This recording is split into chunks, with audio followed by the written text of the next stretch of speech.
Repetition triggers predictive coding pathways. Is the next part here, right?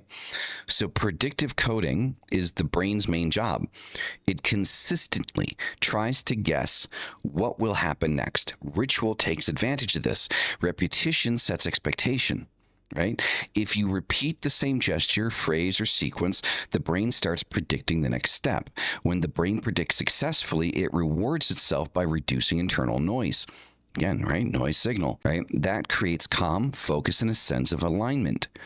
Then something interesting happens. Once the brain is in prediction mode, it's primed for belief updates. You can insert new meaning into the sequence. The ritual act becomes a carrier signal for new identity, new behavior, new emotional associations, right? We are the original. Yeah, we are 100%, right? So some examples of this, you do the same invocation posture for 30 days. Your brain begins to treat the posture itself as a trigger for entering a ritual state. This works even without candles, incense, or atmosphere. The posture now is the state.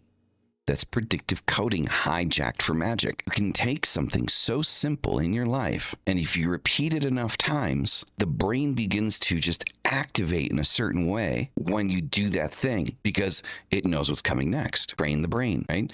So if you think ritual is robes and candles, if you strip it down, it's controlled sensory overload.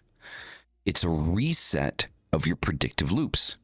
You give your brain a script and it responds by updating the story of who you are. So these are all things that we can actively look at in ritual. We start creating pathways with subconscious weights of the data we process. We begin to predict what's next. Repeat and pattern, the more weight it is provided. Exactly.